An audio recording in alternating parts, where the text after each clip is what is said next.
Hi guys! Once again, welcome back to my YouTube channel here at Chrisley TV. Ayan guys. So for today's video, ayan, nagpre-prepare na po kami para sa aming pupuntahan today. At alam ko naman na napaka-familiar na nito sa inyo. Nabubulol pa ako. So, pupunta kami sa Zambales guys. I-visit namin ulit si Nanang, Tatang at saka si Auntie Margine. Ayan. So, bali, car nga pala kami ngayon dahil sobrang init na nung nakaalis po kami sa Alaminos.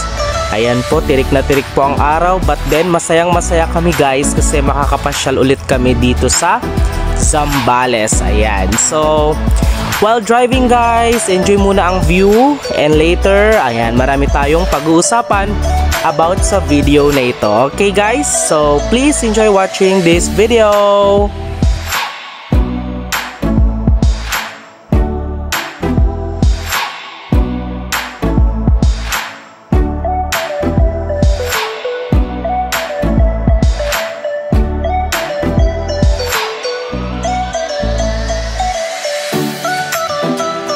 Okay, so at this moment guys, malapit na po kami sa Infanta.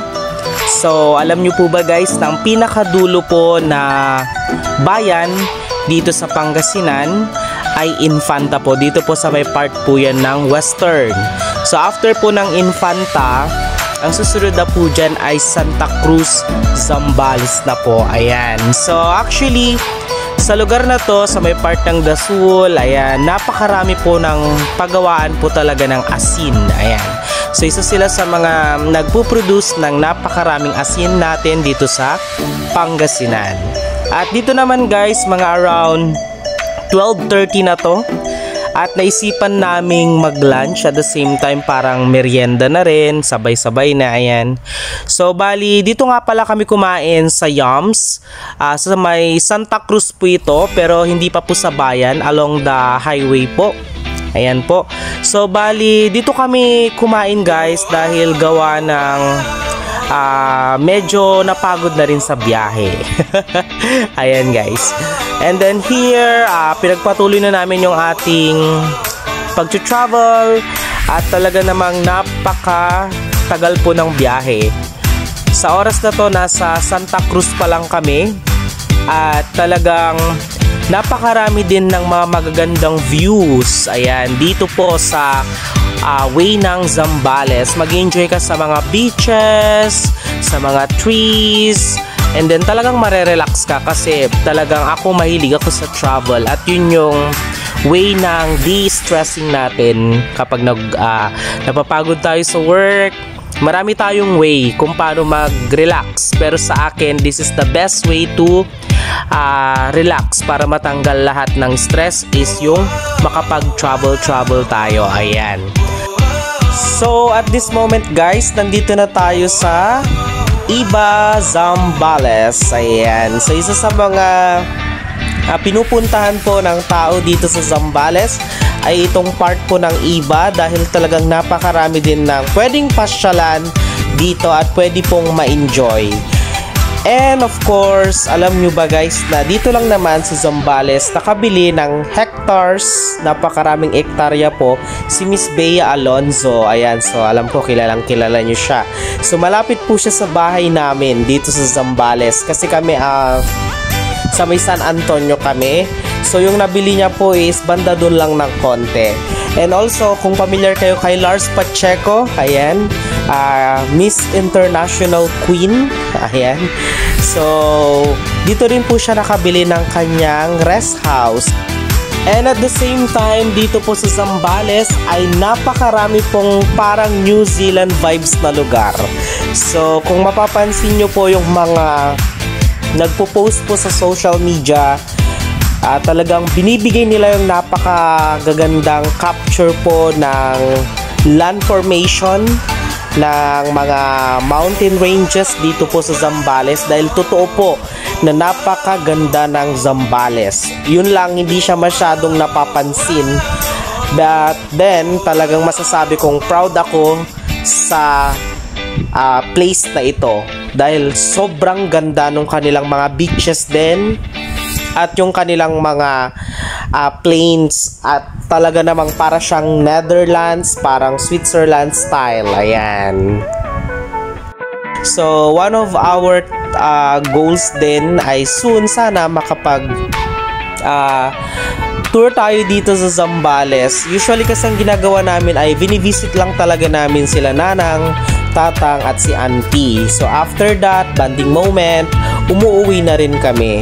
Kasi talagang syempre may work tayo, busy tayo sa life, but at the same time, we have time for our family to visit them because that's the most important. Yung hindi natin makakalimutan yung ating mga magulang kahit malayo na tayo, kahit may pamilya na tayo, and at the same time, kahit na wala na sila sa atin, hindi na natin sila kasama, maganda pa rin na vini-visit natin sila. Ayan. So, ayan po. Nandito na kami, guys. So, kagaya nga ng lagi namin ginagawa, ayan, nagkakaroon kami ng bonding moment. At dito, guys, ayan, ang dami na pong bunga ng mangga nila nanang at tatang. O, diba? Kasama ko yung aking mga chikiting natin yan. So nagsisipulot sila ng mangga at meron kaming alamang. So enjoy na enjoy kami dito dahil hindi masyadong maingay, mahangin. Ayan, tapos may mga papag, may mga kawayan na talagang nakakamiss sa tenga, na kapag hinampas ng hangin yung kawayan ay maririnig mo yung talagang napaka-refreshing na sound.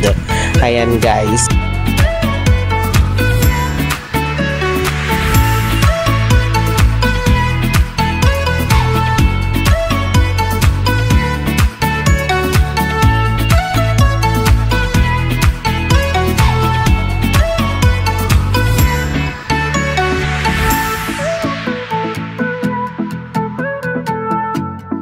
So ayan, nagluluto si nanang ng ating dinner para mamayang gabi.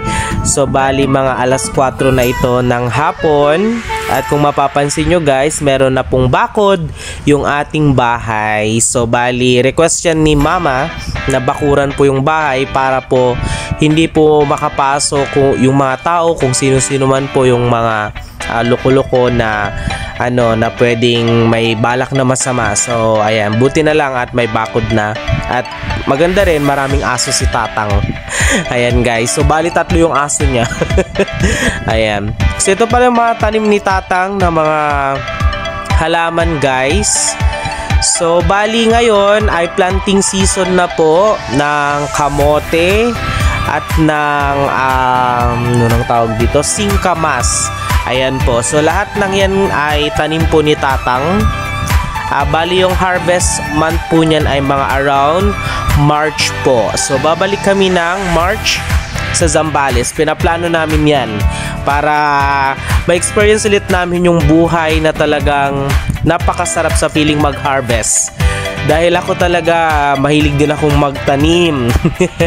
Napaka-importante ang pagtatanim kasi kung wala tayong mga farmers, tayo ay magugutom. So sana ma-appreciate naman ng government yung ating mga farmers at more subsidies for them. Kasi alam naman natin yung hirap ng ating mga magsasaka at saka lalo na ngayon napakahirap po ng buhay. At napakahirap din pong hikayatin yung mga anak na maging farmers. So mahalin natin yung mga farmers. Kaya mahal na mahal namin si tatang dahil isa talaga siya sa mga nagtaguyod ng pamilya nila mama. At talaga namang masipag at talagang ito lang yung kanyang kayang ipagmalaki, yung pagiging farmers. So bali dito naman tinitignan namin yung mga laman po ng singkamas. So may mga laman na po yung iba. Balang ginagawa ni tatang po ay tinatanim niya po yung bunga ng singkamas. And then yan na po yung magpaparami ng mga buto. Kasi tutubo yun, tapos biglang magkakaroon po ng parang bunga yung halaman at yun yung pwede na pong itanim. Magiging singkamas na po yun. So ayan, maraming kamote din si tatang. At dito guys, bali magme-merienda kami. Bumili po ng merienda sila Auntie Margin at saka si Pretty. Merienda time guys. So ayan po, yung tanim naman ni Tatang na string beans. Ayan, sitaw po. So dito po yung mga bunga niya po. Marami na pong bunga niyan. Actually nag-harvest na rin po. Ay talagang sobrang init daw po sa Zambales. Kaya kung mapapansin nyo po, affected yung mga dahon ng string beans natin guys. Ayan po.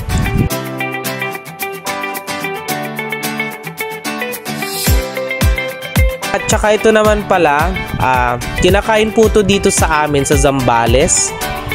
Ang tawag daw po nila dito ay para siyang kamote. Pero hindi ko po na-try, pero kinakain po talaga yan dito. Nilalaga po. Ayan, so marami din pong manok si Tatang. Ang mga manok niya na yan, ang grabing mga itlog, bundok po. Bundok po yung itlog nila. At talagang napaka-natural, organic talaga guys. Ayan po. So, sana nag-enjoy kayo lagi pagka nag-upload ako ng mga videos like ganito, yung buhay sa probinsya. Talaga naman, eto, di natin may pagkakaila na masaya po sa probinsya at pagsama-samang kumakain, ayan, nagkakape, talagang napakasaya. Ayan, o, diba guys? Nagmamangga pa rin kami kahit paggabi na po. Ayan. So, ganito lang ang buhay namin dito sa Zambales guys. And sana magustuhan nyo po yung mga ina-upload kong videos. Kasi talagang para sa akin, masaya talagang mamuhay sa probinsya kaysa sa syudad. Ayan. So dito guys, ayan, nanghuli kami ng gagamba. So naalala ko yung mga panahon na may battle po ng mga gagamba. Pinagsasabong po namin sila. So nakakita ulit kami dito and then kinapture namin. Then binalik din lang namin doon sa pinagkuhanan namin. So once again, maraming salamat po sa laging panonood ng ating mga videos kagaya po nito. And guys, at gabi na at hanggang dito na lang po yung ating vlog. So maraming salamat po. And then see you next vlog at enjoy po tayong lahat at sana happy tayo lagi sa ating life at sana wag din natin kalimutang magpasalamat lagi kay Lord. So dito guys, by the way, pauwi na kami. Okay, bye bye guys.